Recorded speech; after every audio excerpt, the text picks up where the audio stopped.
Greetings, my name is Alice, and once again, welcome to the Survivor Girl podcast. Today, we are bringing on a very special guest and one that I'm very happy to have on and proud to know, and that is my good friend, Lisa. Lisa's going to be sharing her story of being both a caregiver as well as her own story of surviving cancer. So, Lisa, welcome to the show. Thank you for having me. Hi, Alice. It's so lovely to speak with you. And I'm so glad that you agreed to come on with me. So thank you for being my first and great guest to have on. So Lisa, thank you. I'm honored to be here. So Lisa, let's go back to the beginning. Tell me about your husband and tell me what led you guys initially to go to the doctors. What was happening with Matt? So Matt had this chronic cough that wouldn't go away. And he went to, a couple of doctors. They thought maybe he was having a sinus infection, but it felt more like it is in his lungs. And said, no, you're fine. We since found out that they, when they did their first simple blood work, they forgot to check the most basic thing of the CBC or the CBC count, which they would have caught his leukemia is what he ended up having earlier. So finally, he just wasn't getting well. It was like 4 months. He wasn't getting well. He just felt sick all the time. And I'm like, okay, we had recently had some water damage in our house. And I thought, oh gosh, maybe there's, he's got something infectious going on. And our son who was 8 at the time, I believe, is a type 1 diabetic, and which makes him immunocompromised. And so I'm like, we need to go. We had heard about this infectious disease doctor. He was an internist that specialized in that. So he goes to go get him checked, and he calls me, and we go down to the doctor, and he takes one look at him and feels his spleen and says, your spleen is the size of a football. And the reason why he was coughing is because it was pushing on his diaphragm. So they sent him across the street to get an emergency CAT scan, and then they send us home. And my father was babysitting my 2 young boys, 6 and 8. And so he had stayed for dinner, and we get a phone call during dinner, and the doctor calls and says, I want both of you on the phone at the same time. And we're like, okay. And he says, you've got leukemia, which completely blindsided both of us, and came back to the table. He explained that we need to get in and checked right away. There's 2 different kinds of leukemia that he was thinking that he had. One was we needed to get in the hospital within 24 hours. And one was there was another type of drug that they could start and, keep him on, and he could, start that kind of at-home treatment. But they wouldn't know until he went in and had a bunch of tests. So we go back to the table and tell my father, who of course is stunned, and we don't say anything to the kids just yet. And all I said was, can you call the family? I couldn't call. I am the oldest of 5. And we're all very close. And I said, I can't make that phone call. Can you do that for us? And then Matt called and went after my father left and called his parents, who, by the way, his father was a colon cancer survivor, and he had had a tainted batch of chemo that completely wiped out his kidneys. And long story short, Matt was a kidney donor for him. So he only had 1 kidney. Now he's got his own cancer. So Matt's parents were able to call their oncologist, and they said, okay, he can squeeze you in at his lunchtime tomorrow. Now, this, by the way, was September 10th, 2001. So the next morning we wake up and it's the September 11th. So not only is our personal world falling apart, the entire nation is falling apart. And I got to tell you, it was such an out-of-body experience. I just felt like I just wasn't even in my own universe. Waking up, we've got this terror and going on in our lives. And then we look up and there's planes and bombs going off. So we dropped the kids off at school. And at this point, they were still talking about that LA could be, a next target. And I didn't know what to do with my children. And God bless that health aide. I told her what was going on. And I said, I don't know if we have to evacuate. I don't even know if you can reach me. We're going to be in a hospital. I don't know what's going to go on or whatever. And she said, I will take the 2 boys home. Here's my cell phone. You go take care of your husband. So that was the first blessing. We had a lot of little blessings along the way. So then we go to the doctor, and he does a series of tests, and he does a bone marrow biopsy. Now, I don't know if you know what a bone marrow biopsy is, or I'm guessing the audience doesn't. So Basically, the patient lies on the table. They take the longest needle and the biggest syringe that you can see. They poke through the back of the top of your rear into the hip bone, directly into the bone with like this, I say it's an 8-inch boring needle, and suck out bone marrow. It is one of the most painful things that you can go through. Half the patients insist on being knocked out for it, but my husband refused to be knocked out. So they take the test, and he said, well, we're going to run the labs and we'll call you tonight and see if you have to go in. He said, be ready to pack a bag. You may have to come in the middle of the night and we'll start treatment immediately, or, we'll start you on this drug. So thank goodness the test came back and he was able to get on this new, was brand new now with the standard of care, Gleevec, that it was able to keep his leukemia at bay for the time being. They had said that your normal white blood cell count is like 10,000. His was at 600,000. So they were surprised that he hadn't stroked out or anything before that. But that's the initial diagnosis of before he began treatment. So telling me all that, and up to this point, you haven't informed the children. How did you initially inform them about their dad's diagnosis?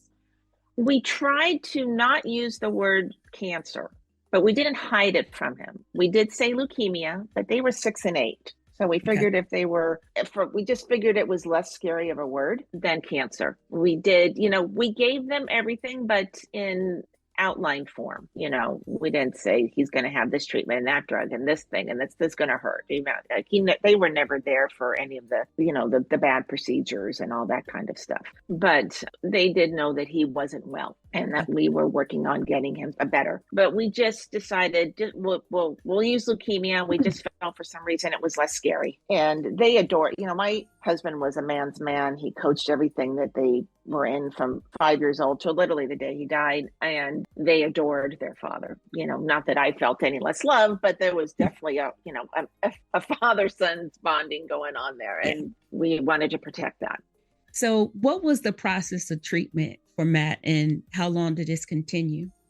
So he, through a series of different connections, we ended up at City of Hope to see the doctor there that had pioneered a lot of the treatment for leukemia. He ended up having what's called chronic myelogenous leukemia. So they gave him this drug, Gleevec, and it kept his blood cell count down, kept the leukemia down. And that worked till about February of 2003. And then the drug just stopped working. He went in for his bi-weekly tests and they said it's not working. And they had always said that if it stops working, we need to do a stem cell transplant. Because he only had one kidney, they were a little hesitant to do it, because they were afraid it would lessen his chance of survival. There's only a 40% chance that you're going to come out the other end of a stem cell transplant. So I remember going in, I went with Matt to every single doctor's appointment just because it was part of my coping skills. I wanted to be informed. I will say the doctor was amazing. The first time we met him, we were in his office for 45 minutes. He talked to my husband directly for about 20 of them and then looked at me and said, okay, what do you need to know? And he did that in every single appointment. He really just was one of the most, I highly recommend the whole facility there and Dr. Foreman. But after a while, it stopped working. And I remember Matt saying, and he was also doing bone marrow biopsies at every one of these appointments.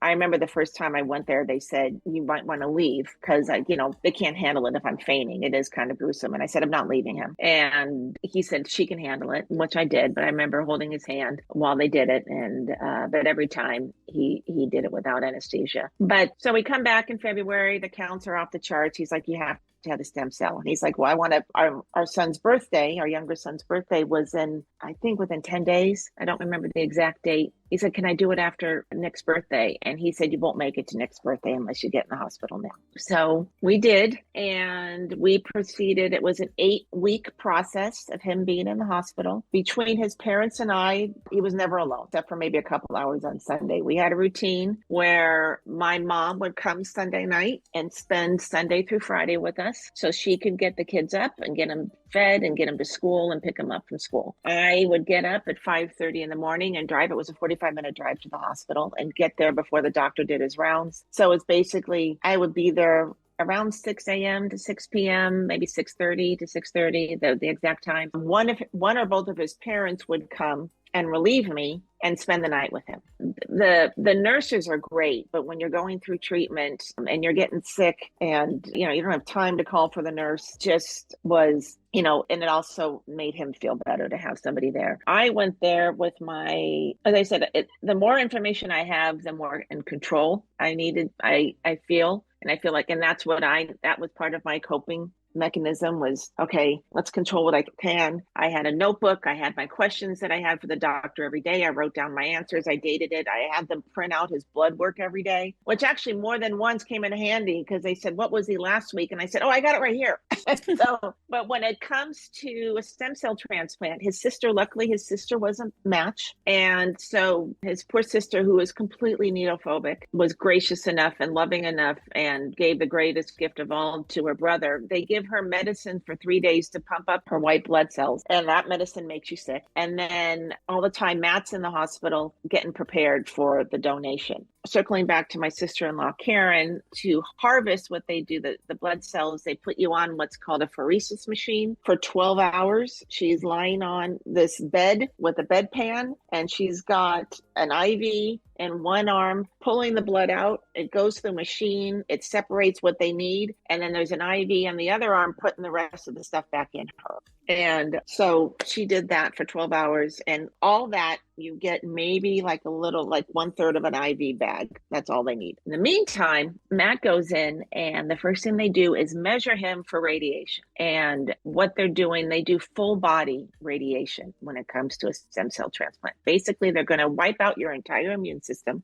get your white blood cells count down to close to zero as possible. So they bring you to death and bring you back up again. And so you go for front in the morning and back in the afternoon. And what they measure is they have to create a harness for you to keep you standing. Because you're fine maybe the first 1 or 2, but by the third or fourth, you can't stand up on your own power because you're so weak. They also create a custom like lead vest for the front to attempt to protect the heart and lungs. So for 13 treatments, he went in and had the full body radiation. So morning front, evening back to bed, back to his bedroom. Of course, he's getting sicker the whole time. And then when that is all done, they get him ready and they they determined that he only needed 1 dose of chemo. So he had a day of chemo. And after the day of chemo, the next day he had the stem cell transplant. And this particular type just comes in like an IV. And then what they do is they put you in isolation because he has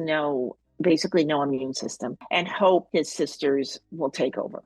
This is the most precarious. This is where they lose most of their patients. To see him, I had to come in with full PPE to spend time with him if I wanted to see him. Luckily, we had someone that took care of the kids on Saturday. And then on Sunday, that was the day that I would bring the boys to come see their dad for a couple hours. When he was in isolation, we were lucky enough to get the room that actually overlooked City of Hope. Has a beautiful Japanese garden with the koi pond. So they couldn't come in to physically see him in the room, but they could come to the window and wave to their dad on those Sundays that he was in the room. And all said and done, he had a little bit of complication while he was in the hospital, but all said and done, he was in the hospital for 8 weeks. And then when he is able to come home, there is something called the 100 days. And the first 100 days are the most precarious. You don't leave the house. He's wearing a mask everywhere. We have to be super careful with the food that he eats. First of all, what food he can tolerate, that was one thing. But everything had to be fresh and everything had to be, like if we opened a jar of mayonnaise, he could have the first swig of it,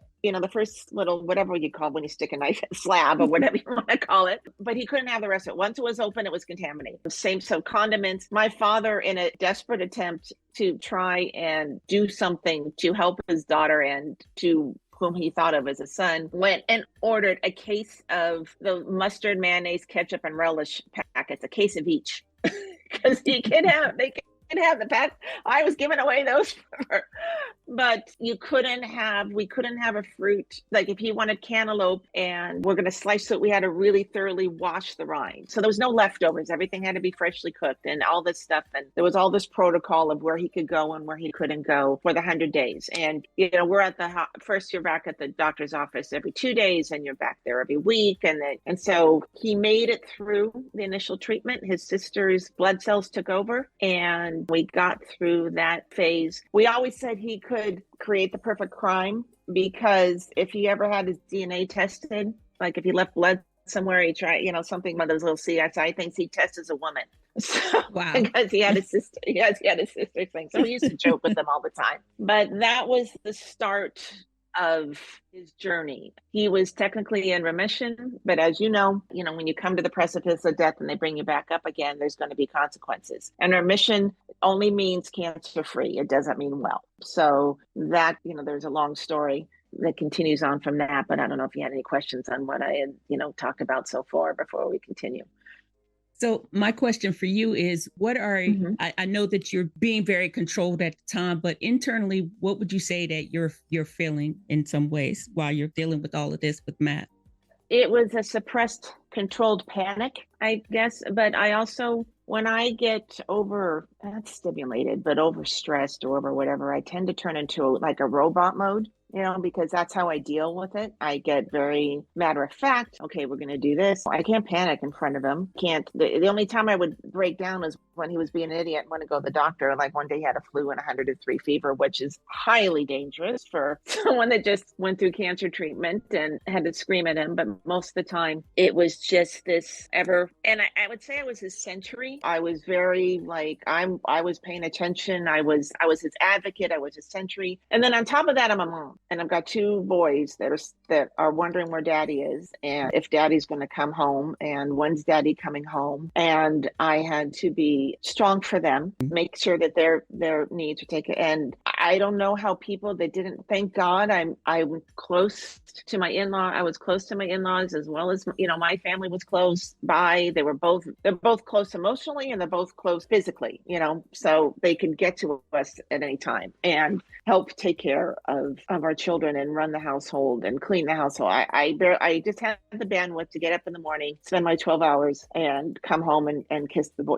help get the boys good night and then collapse. And that was just kind of this routine of always making sure that he was being taken care of and just watching the entire time. There was no other, you've always got a worry simmering, a wonder, is he going to come home? What's going to happen? I knew at that point that we were high school sweethearts and we had been planning our lives together since I was 16 and since I was a junior and he was a senior in high school. And I knew that we weren't going to, at that point, we probably weren't going to be, grow old and have grandkids together. This was let's just see how long we could, let's just try and get as much time with him and keep him around as long as we possibly can. But yeah, it was a controlled stress. I didn't have time to, I shut it off. I didn't have time to occasional breakdowns in the shower. But other than that, I didn't have time to panic. I had a job to do. And that was how I cope, with my job. That makes sense. And so that as time progressed, when did it start becoming clear that he was going to transition? So when you go through a stem cell transplant, you get someone else's immune system put into your body. And they are now treating that new immune system that is taken over. It's almost kind of sci-fi, sees the original body, the host, as a foreign entity. And they have there's this thing called graft versus host disease. And it's something that happens with every transplant. And it is something that you walk a fine line. You don't want the graft, which is the new his sister's immune system, to take over so much that it kills the host, but you don't want the host to come back because the host is the one that had leukemia. So it's this constant battle. He developed, there's different types of it, different degrees. His was pretty bad. And so when he started to have these side effects from the treatment, that's when I kind of realized, okay. So the first thing it did was it attacked all his mucous membranes. So his stomach, his lungs, his eyes, he ended up almost losing his eyes. His eyeballs completely dried up to the point where he felt like someone was throwing sand in his eyes all the time. So they sent him to UCLA to go see this eye specialist. And I went with him most of the time. And then one time I don't go, they come back and he goes, well, they're going to sew my eyelids shut. My husband was a jokester. And I'm like, you're nah, funny, very funny. He goes, oh no, they're going to sew my eyelids shut. He goes, they don't have any hope for me. And I'm like, oh, hell no. This man's been to hell and back. And he went back to work. God love his company. They made all these accommodations for him. He went back to work. If he has to sew, he will if you sew his eyes shut and he can't work, he can't see his children, that'll kill him. So I got on the internet. And by the way, this is when the internet was just in its early stages, and found a doctor in Boston that created a certain type of contact that will save people with his kind of disease in his eyes. So we ended up going back there, and they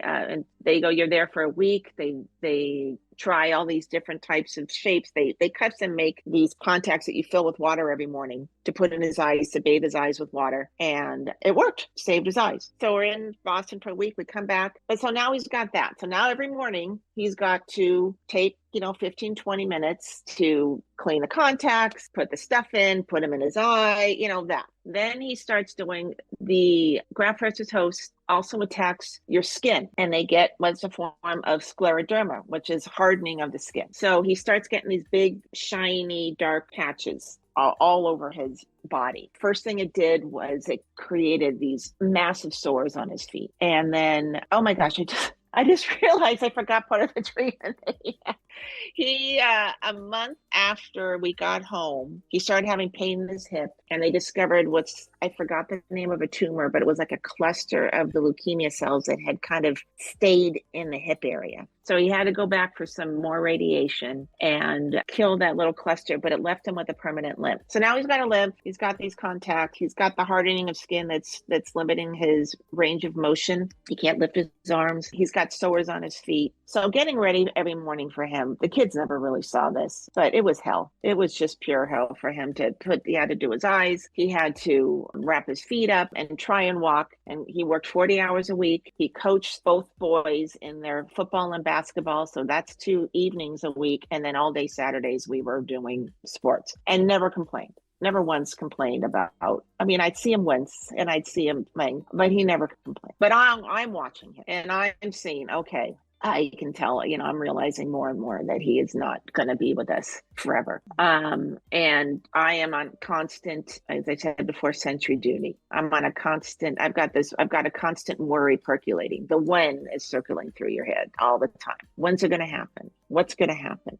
Can't get him sick. Got to do this. What am I, that's just constant in my head all the time. And just this burden that you're carrying, but honestly, you don't really realize that you're carrying. And then, so we were on August 23rd in 2008, which was about 5 years after his initial transplant. We went to a football game. It was my younger son's next football game. He was coaching the 13-year-olds. My older son, Albert, who was 15 and just started, Nick was a 8th grade and just starting 8th grade. And Albert was in his first 2 weeks of high school, and he was helping his dad coach. And he went into cardiac arrest on the football field in front of the entire team. And they, luckily, it's an odd word to say, but one of his co-coaches was an EMT, so he started CPR immediately. There was another friend of ours that was in the stands, who was a paramedic, and they worked on him for 18 minutes to try and revive him. The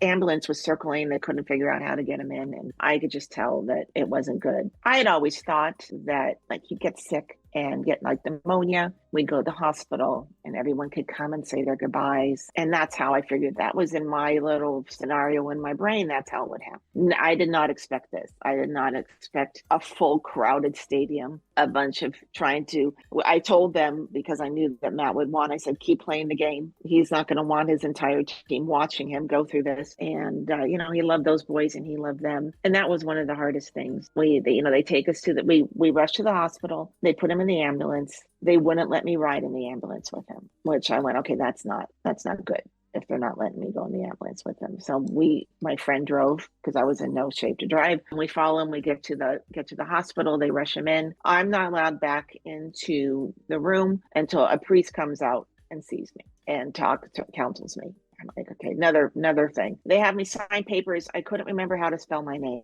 I've been writing that name since I was 16. Before we were married. For 10 years, 9 years, I practiced writing my name, and I couldn't write it at that point. My brain I couldn't do it. So they put us in. They have like a little family room behind. There's the big waiting room. Past just those big doors, there's a little room where they put family members of people that are dying. So I'm there with the boys, and after the priest comes up and talks to me for a little bit, they bring me back to see him, and they're shocking him. It's not working. And they came up and said, we don't think he's going to make it. How long do you want us to try? And I told them, I said, well, is there any chance for right now? And they said, there's a slim. I said, well, then go until you don't think there's any. I said, don't overdo it, but I want to be able to have good conscience, tell my children that I did all I didn't give up on their father immediately. And so they did. And he was pronounced. And I go back to my boys, and God love my older son. He's 15 years old, and he's the one that started calling on the family. And he's the one that's telling them that first he called and told him that he was in the hospital, and then he had to call and tell him that he didn't make it. And I don't know how my son did that. I couldn't do it. I remember my younger son looking up to me with tears in his eyes saying, Mommy, Mama, I thought you said he was going to make it. And all I could say was, I thought he was, honey. And so we sat there for a while. And the one thing they don't tell you when you go to a hospital and your loved one dies is what's the protocol for how long you stay there. It was really weird. I know it seems kind of funny, but it's like, you got to leave him. You don't want to leave him. it was just a weird thing. I didn't know. And it just struck me as odd. Okay, someone needs to tell us how long you're supposed to sit here. So we go out, and in the waiting room is all the fellow coaches and the entire football team. And I had to tell them. And watching their face fall was one of the most heartbreaking moments of my life. Seeing their faces, and these grown men, honestly, the kids I knew the kids were going to be heartbroken, but the devastation on these and his fellow coaches, they still talk about how much it rang. It was so it was a very traumatic experience, which has had ramifications. It's didn't realize later until like 10 years later that we were suffering from PTSD as a result. Right. But so yeah, that was what had happened with him with his cancer journey. And what was your initial feeling after he transitioned? What were you going through at that time? It's odd, and it's one of those things that everybody goes through, but you still feel guilty about it. I felt relief, but on a couple different ways. I felt relief that I could be, first and foremost, that he was out of pain, because he was, every step that he took, he was in pain. And I mean that quite literally. The man was never out of pain. So there was that. There was relief that I could finally, in one sense, be off duty. I didn't have to, look for it anymore. And there was a big relief that cancer didn't rule our lives anymore. That, this big ugly monster wasn't the one that was controlling everything that we did.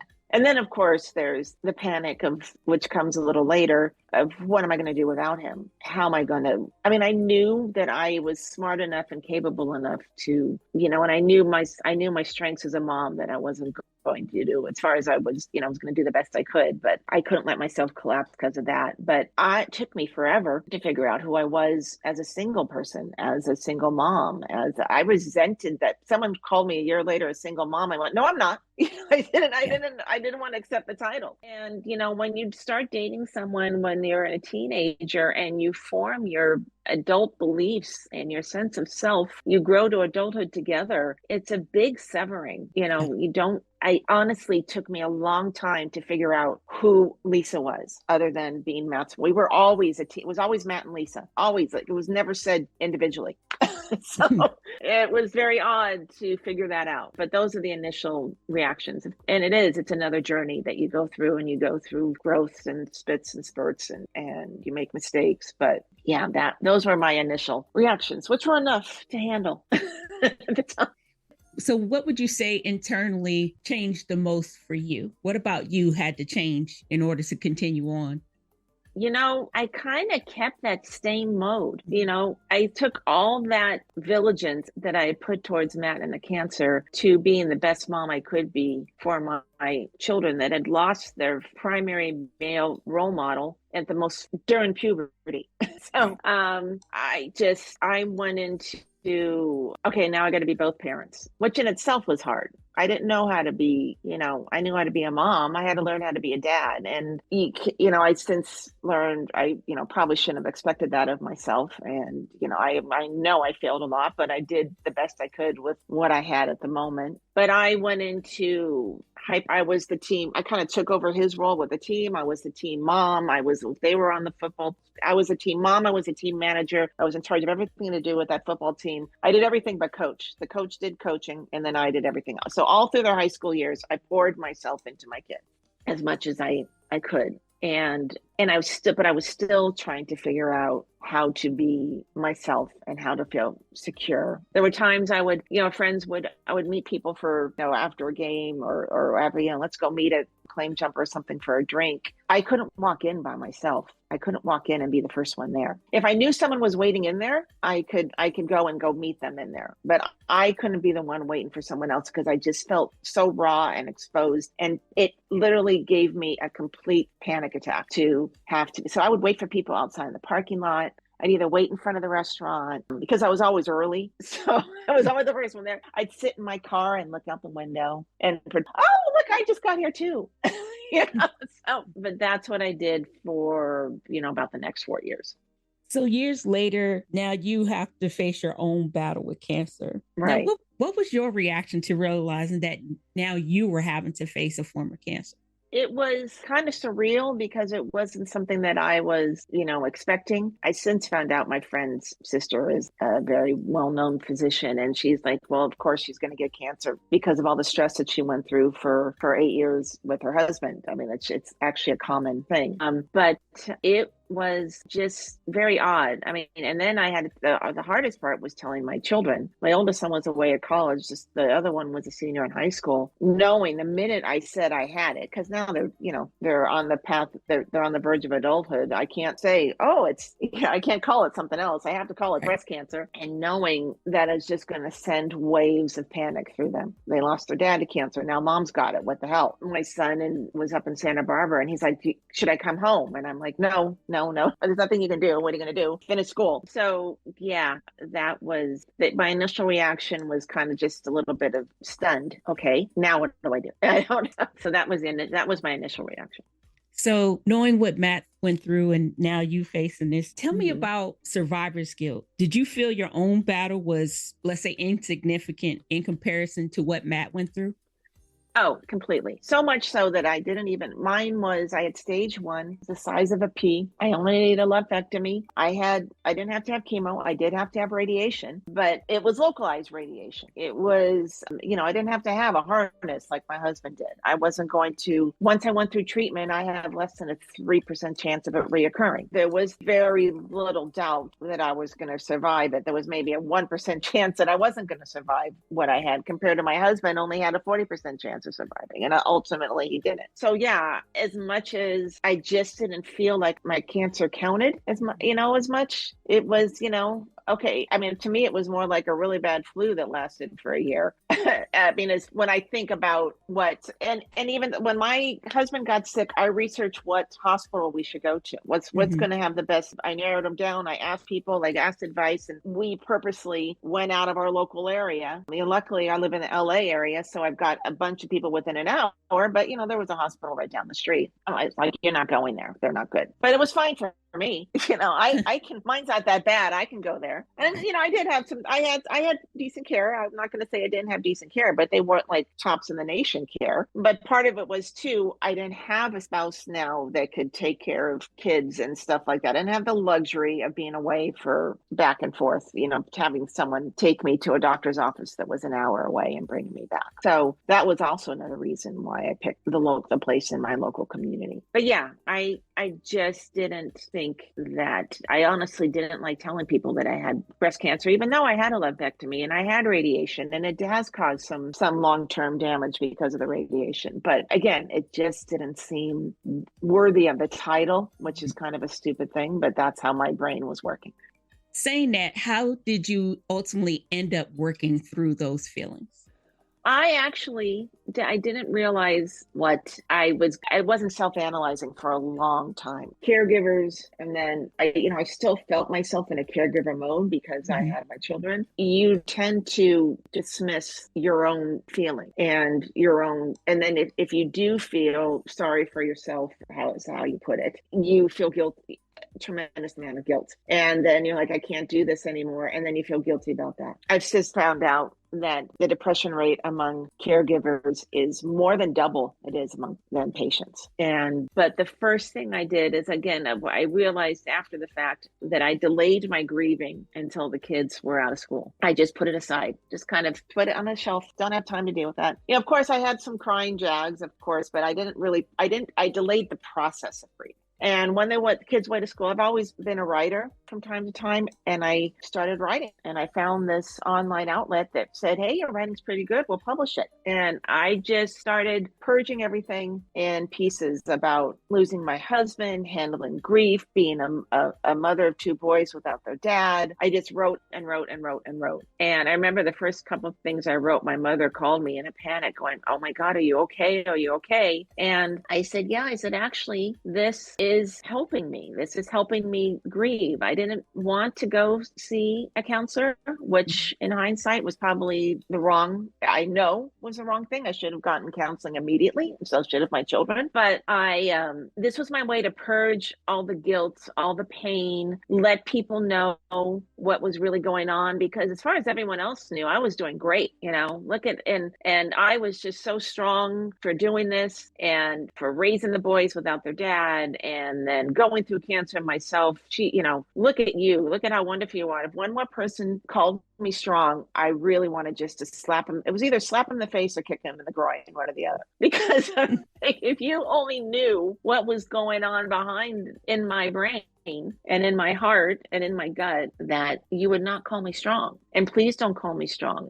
I don't want to be strong. I want to break down, but I didn't feel like I could. And this writing was a way for me everyone to know what I was really feeling, but not having to do it face to face. It's really hard when you telling people that your husband has cancer, or telling people that you have cancer. Because the first thing they do is you see their face fall, and then they try and hide it, and they bring it up. And then they start grieving, and then you're taking care of their grief. I'm like, well, excuse me, I don't have time to take care of you. I remember a couple years after I last met, and it actually was even after I had cancer, we went to my high school reunion. I went with my two good friends, which, by the way, Matt was the star athlete. I went to a very small school.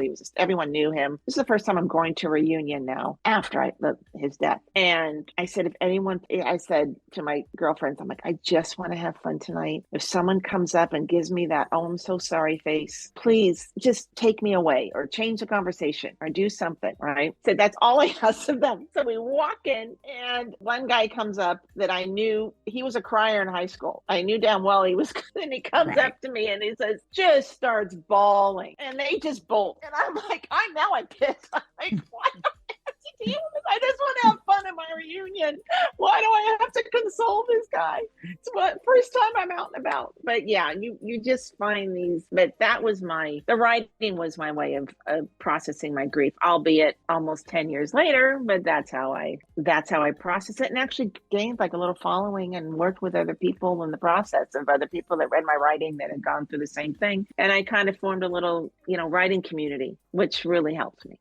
So what advice would you offer someone who is helping a friend or loved one through treatment?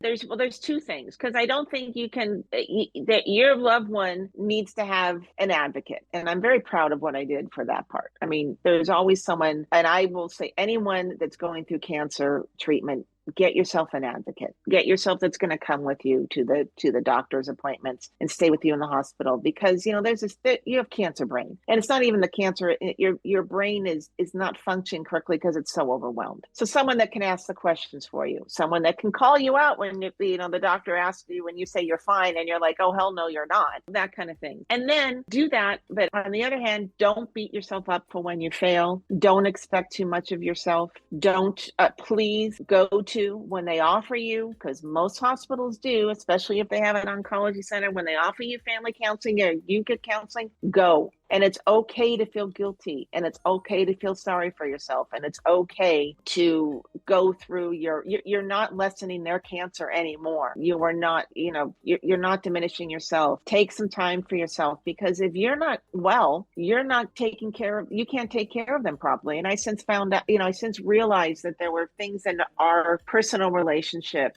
that's where my inabilities to cope were coming out. And I always feel guilty that I didn't give him as much emotional support as I should have during his final year, because I was just spent and I wasn't taking care of myself, and I just didn't have anything to give. So please get yourself some counseling and take the help when friends and loved ones offer it. You're going to need it. Even if it's a meal, take the drive, let someone take your kids so you can, just sit in the tub. Or it's not selfish. Take care of yourself. You're preserving yourself and your loved one at the same time. And last, what would you tell someone who they themselves are dealing with cancer currently to help them get through it? Again, I'm a firm thing for advocacy for yourself as well. Be informed. When I was going through my radiation, when it was all done, I was still exhausted. Like, they say you're going to be tired. Well, 6 weeks later, I still was all I could do to get out of bed. And the doctor kept saying, oh, you're just taking a little longer to get through it. And, of course, I'm curious now. So I'm looking up online, thank God for the internet, and found out that the type of radiation that I had is common for your thyroid to be kaput, for it to damage your thyroid. And I went to the doctor. I said, I'm still exhausted. And he goes, well, it's normal. I said, I want you to test my thyroid. And he's like, well, why? You didn't have I said, please test my thyroid. And it was shot. And the minute I got on, Synthroid is probably one of the easiest medications to take on the planet. Within like 3 days, I felt like a new woman. So when you don't feel like something's right, you don't feel like something's going on, even when it comes to your diagnosis. I was the first one that's like, something's not right. Went to the doctor and they found something. So you need to advocate for yourself and don't be intimidated by your doctor. Write your questions down, because you're going to forget when you go in, and keep like a little journal. That's my best thing. And then the only thing, I did have one doctor tell me about going on the internet, that check the dates of the articles that you're reading, especially since the internet's been around for a good long time now and everybody publishes everything. And especially in cancer, they're making new treatments every day. If you find an article that's dated 2012, chances are it may not be the latest and greatest treatments now. So always try, if you can, check the date of what you're looking, and then give yourself a break and allow people to help you. So, but Lisa, I'm so thankful and so appreciative of you coming on my podcast. You have given me so much to think about, and you have been a tremendous guest. So I just want to thank you again for coming on with me today. Oh, thank you. I consider you one of my champions, warriors to look up to. So I'm honored that you asked me to be a part of this today. And thank you again. And you guys, thank you all for listening. And we will be back again soon.